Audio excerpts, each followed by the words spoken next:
নমস্কার বন্ধুরা, আজ আপনাদের জন্য থাকছে রহস্যময় এক নদী। মহাপ্রস্থানের পথে যেতে যেতে সাম্রাজ্ঞী দ্রৌপদী ও কনিষ্ঠ পাণ্ডবের দেহত্যাগের পুণ্যস্থান, ভারতের শেষ গ্রাম, এক পবিত্র জলপ্রপাত যা নির্ধারণ করে কোনো ব্যক্তির পাপ পুণ্যের। যদিও এটা প্রচলিত বিশ্বাস, মহাভারতের রচনাস্থল ও হিমালয়ের 4 ধামের এক ধাম, ও একই সাথে ভারতবর্ষের 4 ধামেরও অন্যতম ধাম। নিশ্চয়ই বুঝতে পারছেন আমি কোন পবিত্র ধামের কথা বলছি। তবে একটা কথা বলে রাখি, এই ছবি আমার না, আজ থেকে 30 বছর আগের ছবি বা বিবরণ আমি দিতে চাই না, কারণ তা শুধু গল্প করা হবে। তার কোনো ইনফরমেশন আজকের দিনে কাজে লাগবে না। আর তাছাড়া সেই সময়ে ভিডিও তোলা আজকের মতো সহজ ছিল না, তাই ভিডিও এবং ইনফরমেশনের জন্য আমাকে অন্তর্জালের সাহায্য নিতে হয়েছে। এই সত্যি কথাটা বলার জন্য আমাকে ক্ষমা করে দেবেন। আর যদি ভিডিওটা ভালো লাগে তাহলে লাইক, শেয়ার আর কলকাতা ইনফোটেইনমেন্ট চ্যানেলকে সাবস্ক্রাইব করে দেবেন প্লিজ। হিমালয়ের 4 ধাম কি কি নিশ্চয়ই জানেন: যমুনোত্রী, গঙ্গোত্রী, কেদারনাথ এবং বদ্রীনাথ। এবার বলুন তো, ভারতের 4 ধাম বলতে কোন কোন ধামের কথা বলা হয়? ভারতের 4 ধামের নাম যথাক্রমে পূর্বে পুরীধাম, পশ্চিমে দ্বারকা, দক্ষিণে রামেশ্বর এবং উত্তরে বদ্রীনাথ। আজ আমরা বলবো সেই হিমালয় তথা ভারতের 4 ধামের এক ধাম, বদ্রীনাথ ধামের কথা।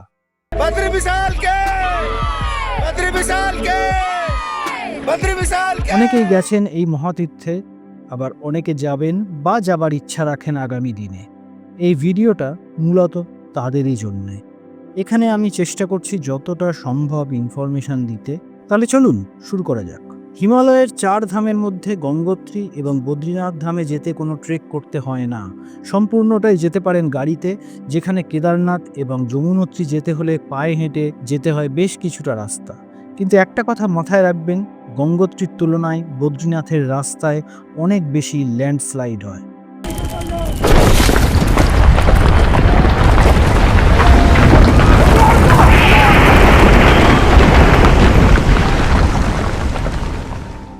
যার ফলে যাত্রা বিলম্বিত হতে পারে। তবে ভয়ের কিছু নেই, 4 ধাম যাত্রার সময় প্রশাসন তৎপরতার সাথেই দ্রুত রাস্তা পরিষ্কার করার ব্যবস্থা করে। 4 ধাম না, আমি এই ভিডিও করছি তাদের জন্য যারা শুধু কেদারনাথ এবং বদ্রীনাথ যাত্রা করেন। কেদারনাথের ভিডিও আগেই করেছি, ডেসক্রিপশনে লিংক দেওয়া আছে। কেদারনাথ ঘুরে চলে আসতে হবে উখিমঠ, সেখান থেকে শেয়ার ট্যাক্সিতে আসতে হবে রুদ্রপ্রয়াগ।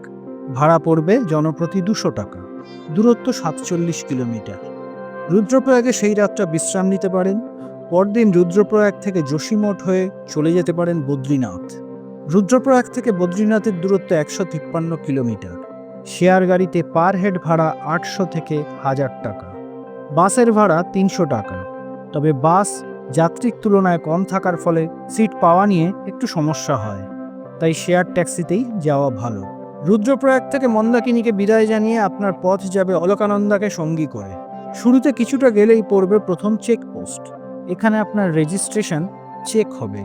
যদি আপনি প্রাইভেট গাড়ি ভাড়া করেন তাহলে সেক্ষেত্রে ড্রাইভারের নাম এবং গাড়ির নম্বরও নথিভুক্ত করাতে হবে। রুদ্রপ্রয়াগ থেকে 32 কিলোমিটার দূরে কর্ণপ্রয়াগ। এখানে পিণ্ডারি নদী এসে মিশেছে অলকানন্দায়। কর্ণপ্রয়াগ থেকে 67 কিলোমিটার দূরে এলেন।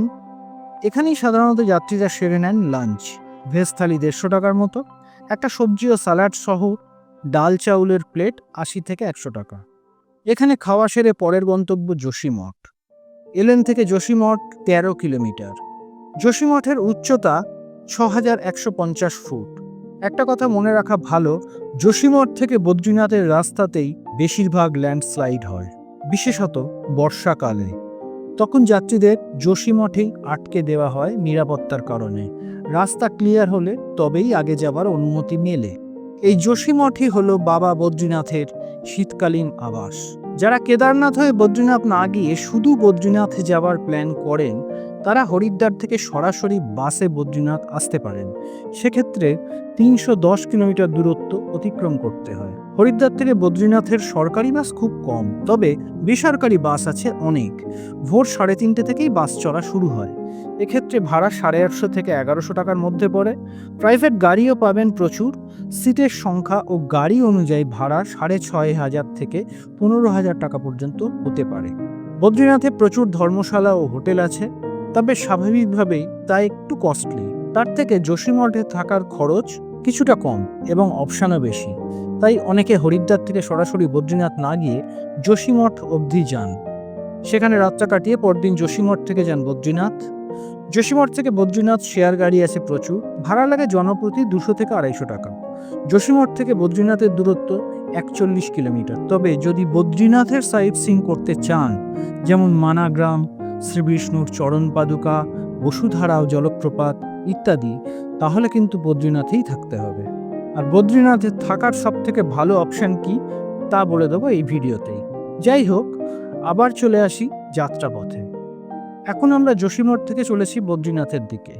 যোশীমঠ থেকে 9 কিলোমিটার দূরে বিষ্ণুপ্রয়াগ, এখানে ধৌলিগঙ্গা এসে মিশেছে অলকানন্দায়। এখানেই আছে বিষ্ণুপ্রয়াগ জলবিদ্যুৎ কেন্দ্র, এখান থেকেই বদ্রীনাথে সরবরাহ হয় বিদ্যুৎ। বিষ্ণুপ্রয়াগ থেকে 7 কিলোমিটার দূরে গোবিন্দঘাট বা গোবিন্দঘাট, এখানেই রাস্তা দুভাগে ভাগ হয়ে গেছে। একদিকের রাস্তা চলে গেছে বদ্রীনাথের দিকে, অন্য রাস্তাটি চলে গেছে হেমকুণ্ড সাহিব ও ভ্যালি অফ ফ্লাওয়ার্সের দিকে। গোবিন্দঘাট থেকে 1 কিলোমিটার দূরে আছে চেকপোস্ট, এখানে রেজিস্ট্রেশন চেক হবে। রেজিস্ট্রেশনের সফট কপি মোবাইলে থাকলে তাও দেখানো যাবে। গোবিন্দঘাট থেকে 3 কিলোমিটার দূরে পাণ্ডুকেশ্বর, এখানেও কিছু হোটেল বা ধর্মশালা আছে। পাণ্ডুকেশ্বর থেকে 11 কিলোমিটার দূরে হনুমানচাটি। যদি আপনি প্রাইভেট গাড়ি নিয়ে আসেন তাহলে এখানে মন্দিরে হনুমানজির দর্শন করে নিতে পারেন। আজ থেকে বহু বছর আগে যখন মানুষ হরিদ্বার থেকে পায়ে হেঁটে বদ্রীনাথ দর্শন করতে আসতেন, তখন এইসব চটিগুলোতে থামতেন রাত্রিবাসের জন্য। মোটর পথ হয়ে যাওয়ার পরে ধীরে ধীরে এইসব চটির গুরুত্ব গেছে কমে। পুরনো দিনের ভ্রমণ কাহিনীগুলোতে এইসব চটির উল্লেখ পাওয়া যায়। জিম করবেট সাহেবের রুদ্রপ্রয়াগের চিতা, এই বইটিতেও কেদারনাথ বদ্রীনাথের যাত্রীদের উল্লেখ আছে। হনুমানচটি থেকে 11 কিলোমিটার দূরে বদ্রীনাথ। এই 11 কিলোমিটার রাস্তা গেছে উঁচু পাহাড়ের ওপর দিয়ে। বদ্রীনাথের উচ্চতা 10,170 ফুট। বাস স্ট্যান্ড থেকে মন্দির 300 মিটারের মধ্যে। আকাশ পরিষ্কার থাকলে এখান থেকেই দেখা যাবে নীলকণ্ঠ পর্বত। বদ্রীনাথে পৌঁছে প্রথমে খুঁজে নিতে হবে আশ্রয়। বদ্রীনাথে থাকার জন্য অনেক হোটেল, ধর্মশালা ইত্যাদি আছে, তবে সবথেকে ভালো GMVN বা গাড়ওয়াল মণ্ডল বিকাশ নিগমের গেস্ট হাউস। এখানে রুম ছাড়াও আপনি শুধু বেড ভাড়া করতে পারেন। প্রতি বেডের ভাড়া 700 টাকা। আপনাকে দেয়া হবে পরিষ্কার পরিচ্ছন্ন একটি বিছানা, মোটা ব্ল্যাঙ্কেট, একটি চার্জিং পয়েন্ট ও একটি ওয়ার্ড্রপ। আর হ্যাঁ, এই 700 টাকার মধ্যে রাতের খাবারও ইনক্লুডেড। ডিনারের টাইম রাত 8টা থেকে 10:30টা। GMVN রেস্ট হাউসের বুকিং অনলাইন করতে পারেন, আবার এখানে পৌঁছে অফলাইনেও করতে পারেন, তবে অনলাইন বুকিং করাটাই ভালো। অনলাইন বুকিংয়ের লিঙ্ক ডেসক্রিপশনে দেওয়া থাকবে। আপনি যদি বদ্রীনাথের সাইট সিইং করতে চান তাহলে অন্তত 2 রাত এখানে থাকতেই হবে। বদ্রীনাথ মন্দির দর্শনের সময় ভোর 4টে থেকে দুপুর 1টা পর্যন্ত, আবার বিকেল 4টে থেকে রাত 9টা পর্যন্ত। সব থেকে ভালো রাতে বিশ্রাম নিয়ে পরদিন ভোর ভোর দর্শন করে নেওয়া, তখন পুণ্যার্থীদের ভিড় কিছুটা কম থাকে। এখানে অলকানন্দার ওপর 2টি ব্রিজ আছে। ডান দিকের ব্রিজ দিয়ে এন্ট্রি আর বাঁ দিকেরটা দিয়ে এক্সিট। এন্ট্রি ব্রিজের সামনেই চেকপোস্ট, এখানে আপনার রেজিস্ট্রেশন দেখিয়ে দর্শন টোকেন নিতে হবে। সেতু পার হয়ে মন্দিরের ঠিক নিচে আছে তপ্তকুণ্ড। পুণ্যার্থীরা এখানে স্নান করে নেন বদ্রীনাথজি দর্শনের আগে। স্নানের জন্য এখানে পুরুষ এবং মহিলাদের আলাদা ব্যবস্থা আছে। কুণ্ডের সামনেই আছে চেঞ্জিং রুম। অনেক পুণ্যার্থী অলকানন্দার পাড়ে তর্পণ বা শ্রাদ্ধ শান্তিও করেন। তপ্তকুণ্ডের ওপরে মন্দিরের পথে আছে চন্দন ঘর। বদ্রী বিশালের পুজোয় যে চন্দন ব্যবহার করা হয় তা এই ঘর থেকেই যায়। আপনিও কিছু দক্ষিণা দিয়ে এখান থেকে চন্দনের টিকা নিতে পারেন। চন্দন ঘরের ওপরে আছে মহাদেবের মন্দির। মহাদেব এখানে শ্রী আদি কেদারেশ্বর নামে পূজিত হন। বলা হয় এই মন্দির নাকি বদ্রীনাথের মন্দিরের থেকেও পুরনো। আর একটু ওপরে আছে আদি শঙ্করাচার্যের মন্দির। এই আদি শঙ্করাচার্যই নাকি কেদারনাথ ও বদ্রীনাথ মন্দির পুনরায় জনসমক্ষে এনেছিলেন এবং এই 2 মন্দিরের মাহাত্ম্য প্রচার করেছিলেন। এরপর শ্রী বদ্রীনাথকে দর্শন করে জীবন সার্থক করুন। মন্দিরের সামনেই পুজোর সামগ্রী কেনার জন্য অনেক দোকান আছে। মিনিমাম 50 থেকে 100 টাকার মধ্যে পুজোর সামগ্রী পেয়ে যাবেন। যে দোকান থেকে পুজোর ডালা কিনবেন সেই দোকানেই রেখে দিন জুতো। বদ্রীনাথজির বিগ্রহ দর্শন করে চলে যান শ্রীবিষ্ণুর চরণ পাদুকা দর্শন করতে। মন্দিরের পেছনেই একটা পথ চলে গেছে গ্রামের মধ্যে দিয়ে। সেই পথে 1.5 কিলোমিটার গেলেই দর্শন হবে ভগবানের চরণ পাদুকা। এই পথে দেখা মিলবে নানান রং বেরঙের ফুলের, দেখা যাবে ঝর্ণা আর হিমবাহ। পথ সামান্য চড়াই, এরপর ফিরে এসে সেরে নিন ব্রেকফাস্ট। তারপর বেরিয়ে পড়ুন মানা গ্রামের দিকে। মানা গ্রামের আলাদা ট্যাক্সি স্ট্যান্ড আছে, সেখান থেকে ট্যাক্সি ভাড়া করে চলে যান। এ পথে ভারতের শেষ গ্রাম মানা ও বসুধারা ফলস। ট্যাক্সি ভাড়া পড়বে 500 থেকে 800 টাকার মতো। পুরো ট্যাক্সি ভাড়া করতে হয়। মানা গ্রাম থেকে বসুধারা ফলস 5 কিলোমিটার। যেতে আসতে সময় লাগবে 3 থেকে 4 ঘন্টার মতো। ততক্ষণ ট্যাক্সি মানা গ্রামে স্টে করবে, তাই অবশ্যই ড্রাইভারের ফোন নম্বরটা নিয়ে রাখবেন। মানা একটা অসাধারণ সুন্দর গ্রাম। বাড়িগুলির দেয়ালে অসাধারণ সব পেন্টিং নজরে আসবে। এটাই নাকি ছিল পাণ্ডবদের মহাপ্রস্থানের পথ, আর এখানেই দেহত্যাগ করেছিলেন পাঞ্চালী বা দ্রৌপদী। গ্রামের পথে চলতে চলতে প্রথমে দর্শন করবেন গণেশ গুহা। এখানে বসেই নাকি ভগবান গণেশ ব্যাসদেবের মুখে মহাভারতের কাহিনী শুনে শুনে তা লিপিবদ্ধ করেছিলেন। গণেশ গুহার পরের দ্রষ্টব্য ব্যাস গুহা। গুহায় ঢোকার মুখেই আছে ভারতের শেষ চায়ের দোকান। ব্যাস গুহা দেখে তারপর যান ভীমপুল। দ্রৌপদীর দেহত্যাগের পর পাণ্ডবদের মহাপ্রস্থানের পথ রোধ করে এক প্রবল বেগে ধাবমান নদী।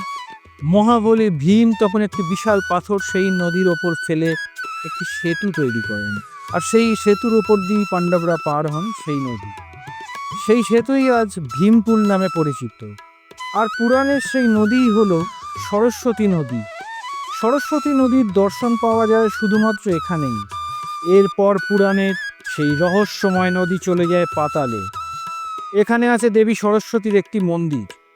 মানাগ্রাম থেকে এবার যাত্রা বসুধারা জলপ্রপাতের দিকে।